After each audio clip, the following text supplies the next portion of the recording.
السلام علیکم ورحمۃ اللہ وبرکاتہ۔ اگر بچے کے والد کا، بچے کے باپ کا بچپنے میں اگر عقیقہ نہیں ہوا ہے تو کیا وہ اپنے بچے کا عقیقہ دے سکتا ہے یا نہیں؟ اس طرح کے سوالات۔ اسی طرح سے ایک دوسرا سوال کہ اگر کسی شخص کے نام سے عقیقہ نہیں ہوا ہے تو کیا وہ اپنے نام سے قربانی دے سکتا ہے؟ اسی سے ملتا جلتا اور ایک سوال کہ اگر کسی کے لڑکے کا عقیقہ نہیں ہوا ہے تو کیا وہ آدمی اپنی قربانی کے بجائے وہ بچے کا عقیقہ دے سکتا ہے یا نہیں؟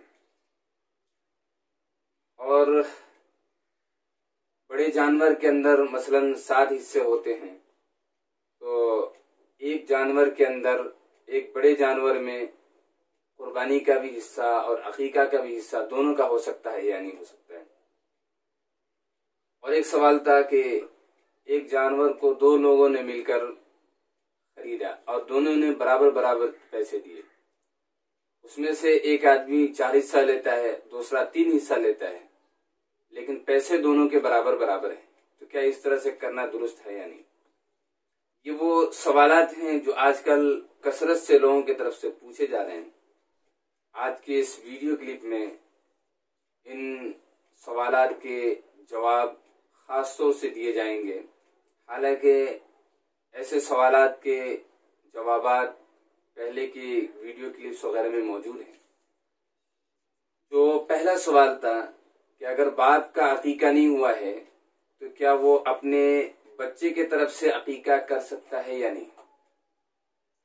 بالکل کر سکتا ہے۔ اگر والد کا عقیقہ بچپنے میں نہیں ہوا ہے تو اپنے بچے کی طرف سے عقیقہ کر سکتا ہے، اس میں کوئی حرج کی بات نہیں ہے۔ اسی طرح سے کسی کا عقیقہ بچپنے میں نہیں ہوا ہے تو اب اس آدمی کے اوپر، اگر وہ آدمی صاحب نصاب ہے، وہ آدمی مالدار ہے، تو قربانی اپنی طرف سے اس کو دینا واجب ہے، بھلے ہی اس کے طرف سے عقیقہ نہ دیا گیا ہو، لیکن اس آدمی کے اوپر قربانی واجب ہے۔ جب ایام قربانی کے دن آئیں گے اور وہ آدمی مالدار ہوگا، صاحب نصاب ہوگا، تو اس کو اپنے نام کی قربانی دینی واجب ہے۔ یہ الگ مسئلہ ہے کہ اپنے نام کی قربانی دینے کے بعد اگر اس کا عقیقہ رہ گیا ہے تو وہ اپنا عقیقہ بھی دے دے، لیکن سب سے پہلے اس کے اپنے نام کا جو قربانی ہے وہ واجب ہے، وہ دے، اس کے بعد ہی دوسرا کوئی عقیقہ دے یا دوسری نفل قربانی وغیرہ دے۔ ایک بات یہ سمجھ لیجئے کہ قربانی اور عقیقے میں کوئی جوڑ نہیں۔ ایسا نہیں کہ کسی کا عقیقہ نہیں ہوا ہے تو وہ قربانی نہیں دے سکتا ہے، نہیں۔ قربانی ایک واجب عمل ہے، جو آدمی صاحب نصاب ہے، جس آدمی کے پاس مال ہے، اس آدمی کے اوپر ایام قربانی میں قربانی دینا واجب ہے۔ اور عقیقہ ایک سنت ہے، سنت والا عمل ہے۔ آدمی بچے کی پیدائش کے 7ویں دن کے بعد یہ عقیقہ کرنا سنت ہے۔ کوئی آدمی 7ویں دن نہیں کر پایا، 14ویں دن نہیں کر پایا، 21ویں دن نہیں کر پایا، یا پھر کئی سال تک اور بڑا ہو گیا نہیں کر پایا، تو اس کے پہلے ویڈیو میں نے بتا دیا کہ مسئلہ یہ ہے کہ 21ویں دن کے بعد اب دنوں کی جو فضیلت ہے، دنوں کی ترتیب کی جو فضیلت ہے وہ ختم ہو جاتی ہے۔ باقی جب بھی اس کو میسر ہو جائے، جب بھی اس کو سہولت ہو جائے، وہ اپنے نام سے عقیقہ کر لے۔ تو جس آدمی کے نام سے عقیقہ نہیں ہوا ہے وہ آدمی اگر صاحب نصاب ہے اور قربانی کے ایام آ گئے، اس کے اوپر قربانی دینا واجب ہے۔ اسی طرح سے کوئی آدمی کسی کے اوپر قربانی واجب ہے اور قربانی کے دنوں میں وہ اپنی واجب قربانی نہ دے کر اپنے بچے کے طرف سے عقیقہ دے رہا ہے، تو یہ اس کے لیے کافی نہیں ہوگا، بلکہ اپنی واجب قربانی جو اس کے اوپر ہے وہ قربانی دینی پڑے گی۔ اس کے بعد وہ چاہے تو اپنے بچے کا عقیقہ دے یا کسی کا دے، لیکن سب سے زیادہ ضروری اس کی اپنی واجب قربانی ہے۔ اسی طرح بڑے جانور میں مثلا 7 آدمی شریک ہو سکتے ہیں، 7 حصے ہو سکتے ہیں، تو کہ بعض لوگ عقیقے کے نام سے حصہ لیں، بعض لوگ قربانی کے نام سے حصہ لیں، ایسا کرنا بالکل درست ہے۔ اتنی بات ضرور ہے کہ ایک بڑے جانور میں 7 حصے ہوتے ہیں اور 7 حصوں کے اندر یا تو قربانی ہوگی یا پھر عقیقے کی نیت ہوگی۔ اس کے علاوہ کوئی آدمی اگر ایک حصہ اس نیت سے لے کہ مجھے کھانا ہے یا کسی کو دعوت دینا ہے، ایک حصہ میرا رکھ لیجئے، اس میں نہ قربانی کی نیت ہے نہ عقیقے کا، تو یاد رکھیے پھر کسی کی بھی طرف سے قربانی نہیں ہوگی، کسی کی قربانی اور عقیقہ نہیں ہوگا۔ اس لیے ہر ایک کا 7 حصوں میں ہر ایک کا یا تو قربانی کی نیت ہوگی یا تو پھر عقیقے کی نیت۔ اس کے علاوہ کوئی آدمی کھانے پینے کے لیے، کھانے کے لیے، پارٹی کرنے کے لیے، دعوت کھلانے کے لیے حصہ لے تو پھر کسی کی بھی قربانی اور کسی کا بھی عقیقہ نہیں ہوگا۔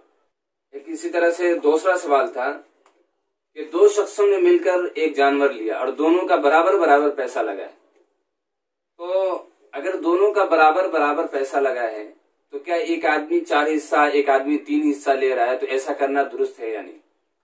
ایسا کرنا درست نہیں ہے، بلکہ ہر آدمی اپنے حصے کے بقدر رقم دے گا۔ جو جانور مل کے خریدے ہیں تو اس کے اندر 7 حصے ہوتے ہیں، اب 7 حصوں میں ایک حصے کا کتنا روپیہ ہوگا؟ اسی طرح سے جو آدمی 4 حصہ لے رہا ہے وہ 4 حصے کا پیسہ اپنا دے گا، اور جو آدمی 3 حصہ لے رہا ہے وہ 3 حصے کا پیسہ دے گا۔ اس طرح سے اگر کر کے اس طرح سے بانٹ کر اور اس طرح سے اگر رقم ملا کر دیں تو انشاءاللہ سب کے قربانی اور سب کا عقیقہ ہو جائے گا۔ اور اگر کسی ایک کا بھی 7 حصوں میں سے کسی ایک بھی فرد کا پیسہ کم ہو رہا ہے یا زیادہ ہو رہا ہے تو پھر کسی کی قربانی نہیں ہوگی، سب کے پیسے برابر برابر ہونے چاہیے۔ میں نے پہلے بھی بتایا تھا کہ شرکت کے اندر سب سے بہتر طریقہ یہ ہے کہ جانور خریدنے سے پہلے آدمی شریک ہو جائے۔ 2-4 لوگ جو بھی شریک ہونے والے ہیں وہ پہلے ہی شریک ہو جائے، پہلے ہی نیت کر لے، پھر جا کر جانور خریدے، تو یہ سب سے بہتر اور افضل طریقہ بتلایا ہے۔ لیکن خریدنے کے بعد بھی کوئی آدمی کسی کو شریک کرنا چاہے یا شریک ہونا چاہے کوئی، تو ہو سکتا ہے اور شریک کر سکتا ہے، لیکن یاد رکھیے کہ قربانی کے دنوں کے اندر کوئی غریب آدمی جانور خرید لیا قربانی کی نیت سے، اور اس کی یہ نیت ہے کہ میں پورا جانور قربانی کروں گا، تو پھر اب یہ دوسرے کسی کو شریک نہیں کر سکتا ہے۔ لیکن غریب نہیں ہے، یہ مالدار ہے، اور قربانی کی اگرچہ قربانی کے دنوں میں جانور خریدا ہے پورے جانور کی قربانی کی نیت سے، تو اگر یہ صاحب نصاب ہے، مالدار ہے، تو دوسرے کو شریک کر سکتا ہے اس کے اندر۔ الہی تیری خاطر ہو، الہی تیری خاطر ہو، میرا جینا میرا مرنا، الہی تیری خاطر